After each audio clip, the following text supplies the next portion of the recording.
আসসালামু আলাইকুম প্রিয় শিক্ষার্থী, আশা করি তোমরা ভালো আছো। আজ আমি ঢাকা বোর্ড 2023-এর 10 নম্বর সৃজনশীলটা সমাধান করব। তো দেখো, কথা না বাড়িয়ে 10 নম্বর সৃজনশীলে কি বলছে। আমাদের একটা উদ্দীপক দেওয়া আছে এবং কতে বলছে কয়েকটা সংখ্যা দেওয়া আছে এবং বলতেছে উপাত্ত সমূহের মধ্যক নির্ণয় করো। করার জন্য আমাদের উদ্দীপকের প্রয়োজন নাই। তাহলে এই যে প্রদত্ত যে সংখ্যাগুলো দেওয়া আছে এগুলোকে আমরা ঊর্ধ্বক্রম অনুসারে সাজাবো। তাহলে প্রদত্ত সংখ্যাগুলোকে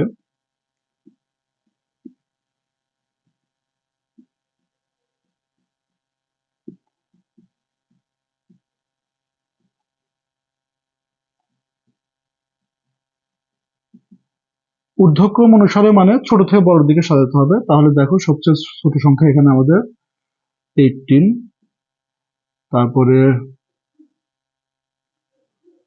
21, 22, 24, 26, 27,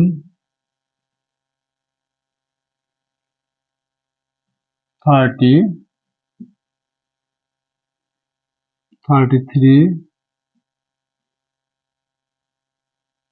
43 এবং ফাইনালি 45। তাহলে মধ্যক যেহেতু নির্ণয় করতে বলছে, আমরা উভয় পাশ থেকে, আর একটা সূত্র আছে, আমরা সেই সূত্র দিয়ে যাচ্ছি না। উভয় পাশ থেকে, যেহেতু এটা হলো জোড় সংখ্যক সংখ্যা আছে, দেখো 1, 2, 3, 4, 5, 6, 7, 8, 9, 10 জোড় সংখ্যক সংখ্যা আছে। তাহলে উভয় পাশ থেকে আমরা সমান সংখ্যক সংখ্যা বাদ দিয়ে দেবো। ধরো আমরা যদি 5টা বাদ দিই পাশ থেকে, পাশ থেকে 5টা বাদ দিলে কিন্তু মাঝখানে আর কোনো সংখ্যা থাকে না। তাহলে একটা করে কমিয়ে দিই, ওপাশ থেকে 4টা, ওপাশ থেকে 4টা, তাহলে মাঝখানে যে দুটো সংখ্যা থাকে ওই দুটো গড় করলেই হয়ে যাবে। সুতরাং মধ্য 26 প্লাস 27 ডিভাইডেড 2, অর্থাৎ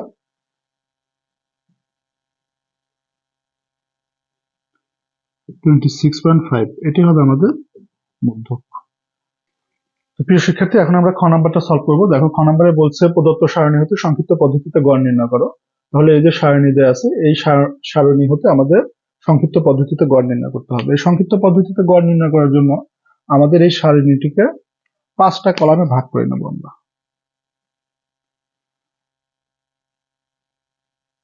কি কি সেটা? আমরা প্রথমে শ্রেণী ব্যক্তি, এটাকে আমরা শ্রেণী ব্যক্তি নাম দিলাম। তারপরের কলামটাকে আমরা নাম দেব মধ্যমান, যেটাকে xi দ্বারা লেখা হয়। তারপরের সংখ্যাকে আমরা নাম দেব গণসংখ্যা, গণসংখ্যার প্রতীক হলো এপাই। তারপরের কলামটার নাম দেব আমরা বিচ্যুতি, যাকে আমরা ইউআই দিয়ে লিখতে পারি। আর লাস্ট কলামটাতে এই এপাই আর ইউআই এর গুণফল করে যা হবে সেটা আমরা লিখব।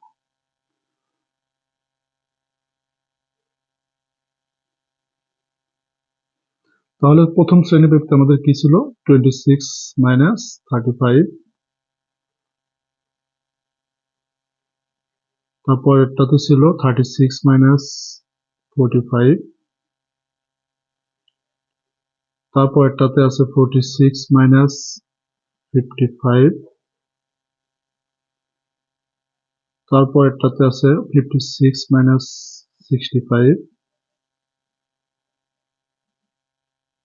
তারপরে 66 মাইনাস 75, তারপরে 76 মাইনাস 85। আচ্ছা, মধ্যমান মানে এই দুটো যোগ করে 2 দ্বারা ভাগ করতে হবে। তাহলে এই দুটো যোগ করে 2 দ্বারা ভাগ করলে পাবো হলো আমরা 30.5, 40.5, 50.5, 60.5,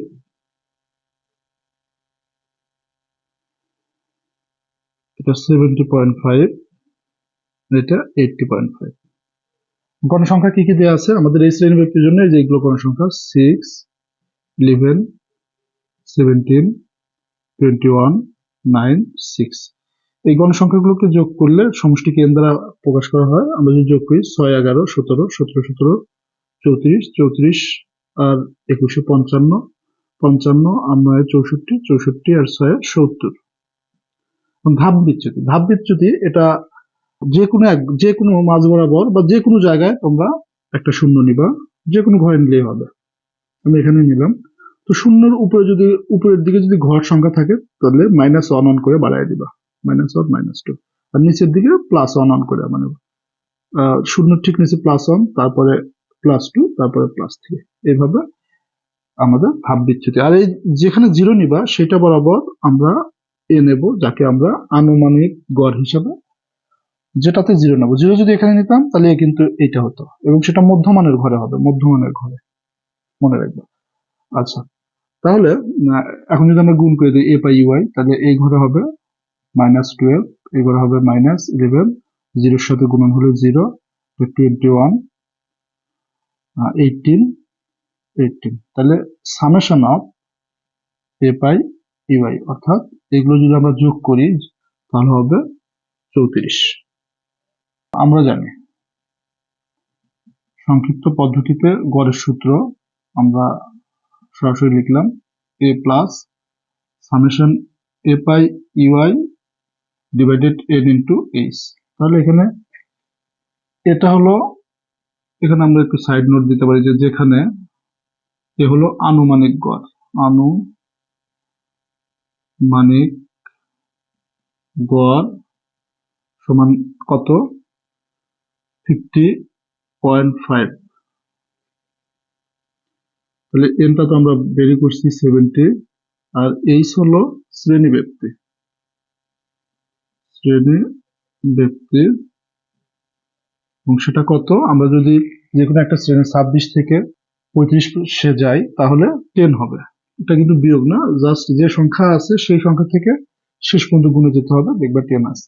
তাহলে এই মানগুলো যদি আমরা বসিয়ে দিই, এর মান হলো আমাদের 50.5, সামেশন a পাই ইউআই এর মান পাইছি আমরা এই যে এখানে 34, এর মান 70, গুণন আমরা 50.5, এখানে আমরা গুণ করলে 340 ভাগ 70, তাহলে 50.5 প্লাস আমরা যদি ভাগ করি 4.857, আমরা যদি যোগ করে দিই তাহলে 55.357, এটাই হবে আমাদের এই খ নাম্বারের জন্য অ্যান্সার। তো আশা করি তোমরা বুঝতে পেরেছো। তো এখন আমরা গ নাম্বারটা সলভ করবো। দেখো বলতেছে বর্ণনা সহ প্রদত্ত উপাত্তের গণসংখ্যা বহুভুজ অঙ্কন করো। গণসংখ্যা বহুভুজ, এই গণসংখ্যা বহুভুজ অঙ্কন করার জন্য আমাদের যে ছকটা আছে এই ছকটাকে আমরা 3টা কলামে ভাগ করে দেব। তাহলে দেখো ছকটা আমরা আবার একটু নেই, 3টা কলাম বিশিষ্ট ছক করে ফেলবো আমরা। এখানে আমরা শ্রেণী ব্যক্তি রাখবো, এখানে রাখবো মধ্যমান, শেষ কলামে রাখবো আমরা গণসংখ্যা। তাহলে এটা হলো শ্রেণী ব্যক্তি,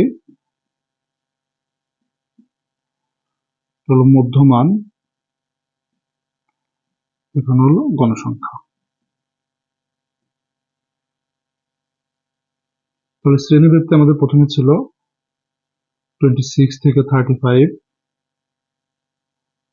পরেরটাতে আছে আমাদের 36 থেকে 45, তারপরটাতে আছে আমাদের 46 থেকে 55, তারপরটাতে আছে আমাদের 56 থেকে 65, তারপরে আছে আমাদের 66 থেকে 75, এবং ফাইনালি আমাদের 76 থেকে 85। মধ্যমান এই দুটো যোগ করে 2 দ্বারা ভাগ, 30.5, 40.5, 50.5, 60.5, 70.5, 80.5। গণসংখ্যা কি কি দেওয়া ছিল, 6, 11, 17, 21, 9, 6। তাহলে এখানে বলছে বর্ণনা সহ, বর্ণনা কি দিবা আমি একটু মুখে বলে দিচ্ছি, বোর্ডে লিখছি না, তোমরা একটু লিখে নিও। আমি মূল জিনিসটা তোমাদের এখানে বোঝানোর চেষ্টা করবো বা বুঝিয়ে দেবো, তোমরা গ্রাফে এটা করতে হবে। আচ্ছা, এখানে বর্ণনাটা এভাবে দিবা যে মনে রাখবা যে গণসংখ্যা বহুভুজের ক্ষেত্রে এক্স অক্ষ বরাবর মধ্যমান থাকবে এবং ওয়াই অক্ষ বরাবর থাকবে গণসংখ্যা। তাহলে আমরা লিখব যে লেখচিত্রে এক্স অক্ষ বরাবর মধ্যমান এবং অয় অক্ষ বরাবর গণসংখ্যা বসিয়ে গণসংখ্যা বহুভুজ লেখচিত্র অঙ্কন করা হলো। চিত্রে ভাঙা অংশ দ্বারা বা ভাঙা রেখা দ্বারা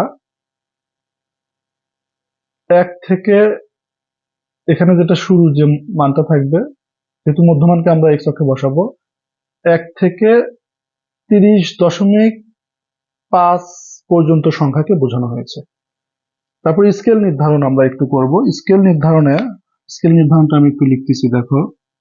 আর গ্রাফটাকে কি বড় করতে চাই না ছোট করতে চাই, সেই জন্য আমাদের স্কেল নির্ধারণটা দরকার। তাহলে স্কেল নির্ধারণ এক্স অক্ষ বরাবর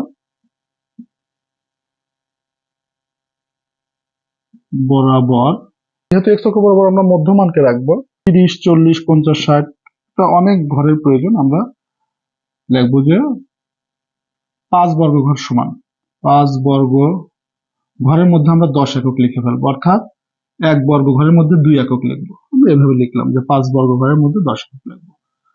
অয় অক্ষ বরাবর, যেহেতু অক্ষ বরাবর এগুলো বসাবো 21 পর্যন্ত আছে সর্বোচ্চ, তাহলে এটা 1 বর্গ ঘরে 1 একক লিখলে সমস্যা নেই, আমাদের গ্রাফে হয়ে যাবে। 1 বর্গ ঘর সমান 1 একক। তাহলে এখন তোমরা এটা অবশ্যই ছক কাগজে করতে হবে, আমি জাস্ট তোমাদের মূল জিনিসটা বোঝানোর জন্য লিখতেছি বা এখানে আঁকাচ্ছি। দেখো, এটা এক্স, এটা ওয়াই অক্ষ। তাহলে এখানে তোমরা লিখবা মধ্যমান, যেহেতু এক্স অক্ষ বরাবর আপনার মধ্যমানকে বসাবো, আর এই অক্ষ বরাবর লিখবে গণসংখ্যা।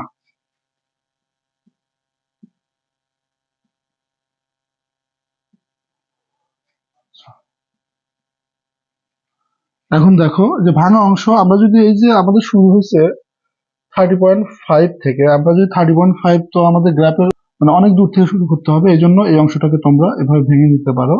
এবং গণসংখ্যা বহুভুজের ক্ষেত্রে আমাদের শুরুতে একটা অতিরিক্ত বিন্দু নেব এবং শেষে একটা অতিরিক্ত বিন্দু নেব। তাহলে 30 থেকে 40, তাহলে 30-এর আগের আসতে হলো 20.5, তাহলে এটা 30.5, এটা 40.5, এটা 50.5, এটা 60.5, 70.5, এটা 80.5, এটা 90.5, আর এটা, আচ্ছা 90.5 নিলে হবে, যেহেতু আমরা 80 পরে হলো 90, আমরা শুরুতে একটা অতিরিক্ত ঘর নিয়েছি আর লাস্টে একটা অতিরিক্ত ঘর নিয়েছি 90.5 পর্যন্ত। আর এটা যেহেতু এক ঘর সমান 1 এককই থাকবে, তাহলে এটা 5, এটাকে আমরা 10, এটাকে আমরা 15, এটাকে আমরা 20 এবং এটাকে আমরা 25 দিলাম। এখন আমাদের দেখো 30.5 যে ঘরটা, এখানে কিন্তু একটা মোটা দাগ থেকে আর একটা মোটা দাগের মধ্যে 5টা ঘর থাকবে, কিন্তু আমরা কিন্তু একক নিচ্ছি 10, এই যে বলছিলাম 5 বর্গ ঘর সমান 10 একক। তাহলে 30.5-এ আমাদের গণসংখ্যা 6, তাই 30.5-এ তোমরা গুনতে একটা একটা করে গুনে 6 পর্যন্ত, মানে ঠিক মোটা দাগটার উপরের যে ঘরটা সেখানে আমাদের এই 6টা আমরা পাবো। তারপরে বলতেছে 14.5-এ 11, তাহলে 14.5 এখানে 11, তাহলে আমরা 10-এর দ্বিতীয় যে মোটা দাগটা পাবো তার ঠিক উপরের ঘরটা হলো আমাদের 11 হবে। তারপরে 50.5-এ আমাদের 17, তাহলে 50.5 বরাবর আমরা উঠে যাব, 17 ঘর উপরের দিকে যাবে, আমরা ধরলাম সেটা এখানে।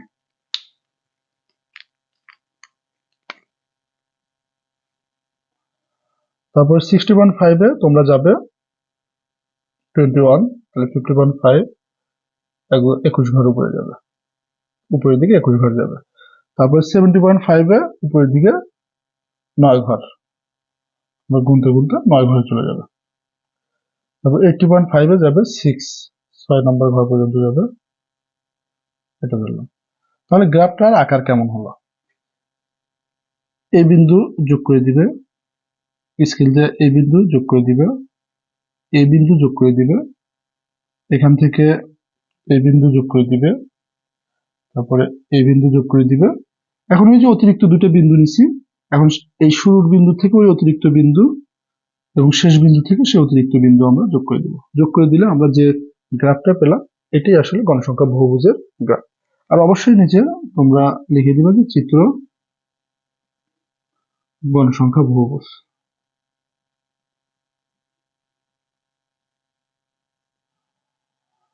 তো এটি হলো আমাদের গ নাম্বার।